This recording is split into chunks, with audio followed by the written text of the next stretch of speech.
पहले से ही हम कपड़े, खाने पीने की चीजें, ट्रैवल, फिल्में, ऐसी तमाम चीजें हैं जिस पर टैक्स दे रहे हैं। तो जब हमारे पास मौका है टैक्स वापस लेने का, तो क्यों ना ले। इसे क्लेम करने से हमारी सेविंग बढ़ेगी तो हमारी जरूरतें पूरी होंगी, क्योंकि जमाना पैसे का है और पैसे से ही पैसा बनता है। सरकार ने मौका दिया है।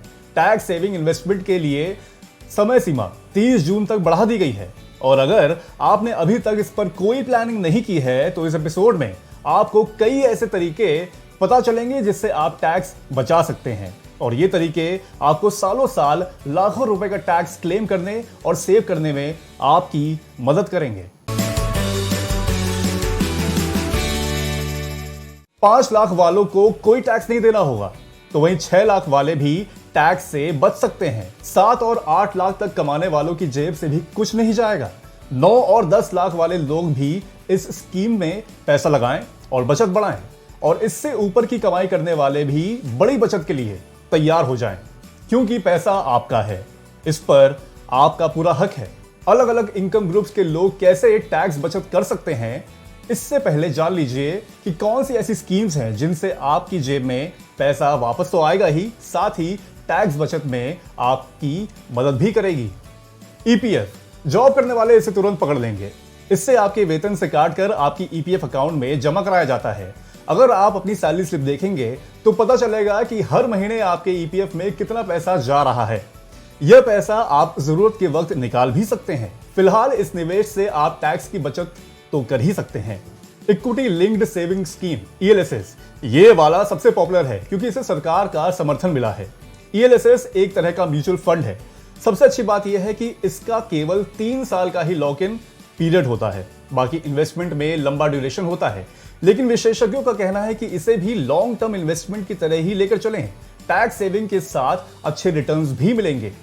ELSS में इन्वेस्टमेंट पर इनकम टैक्स एक्ट की धारा 80C के तहत टैक्स छूट मिलती है। राष्ट्रीय बचत प्रमाण पत्र NSC, टैक्स बचत के लिए ये काफी समय से लोगों का पसंदीदा निवेश विकल्प है। इसका मैच्योरिटी पीरियड 6 साल है।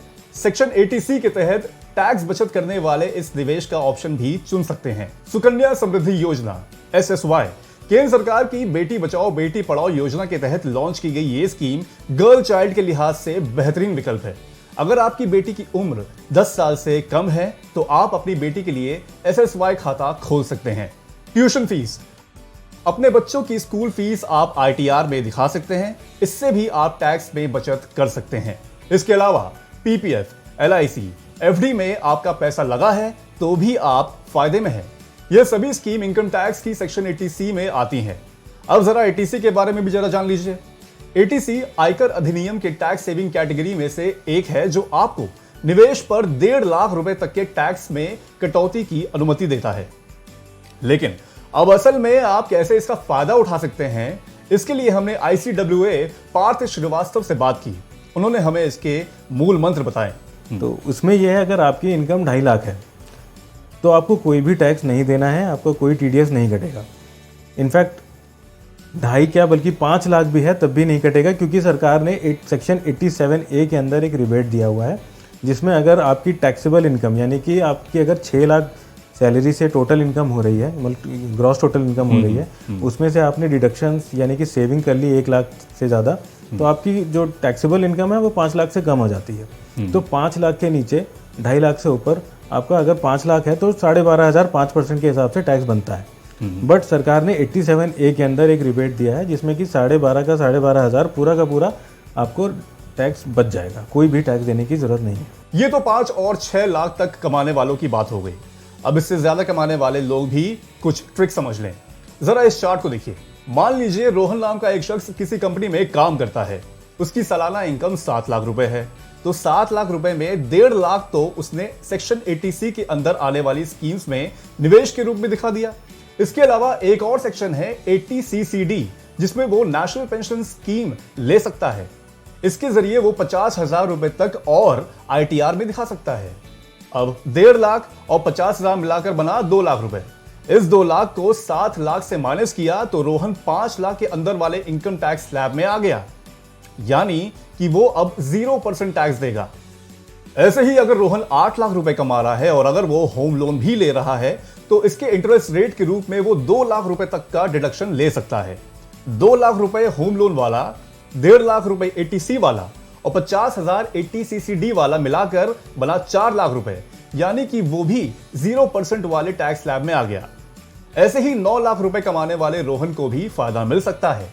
हाँ, 10 लाख वाले रोहन को सारी स्कीम्स और बेनिफिट का फायदा उठाने के बाद भी करीब 22,500 रुपए तक का टैक्स जमा करना पड़ सकता है।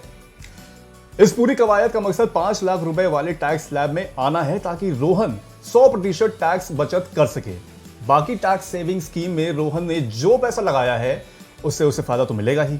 ऐसे ही 10 से 15 लाख के इनकम ग्रुप्स वालों को कोशिश करनी है कि वो टैक्स सेविंग योजनाओं के जरिए किसी तरह 10 लाख रुपए तक की टैक्सेबल इनकम दिखाएं, जिससे 30% की बजाय वो 20% टैक्स देकर कम से कम 10% की बचत तो कर सकें। तो रोहन एक तरह से पैसा इन्वेस्ट करके पैसे सेव कर रहा है और ये साइकिल और पैसा जनरेट करेगी। तो आपको नहीं लगता कि रोहन स्मार्ट वर्क कर रहा है? अगर हाँ है या ना भी है तब भी हमें अपनी राय नीचे कमेंट बॉक्स में बताएं। इसके अलावा आपको हमारा शो कैसा लगा हमें जरूर बताएं। तो मिलते हैं अगले शो में एक नए टॉपिक के साथ। तब तक के लिए धन्यवाद।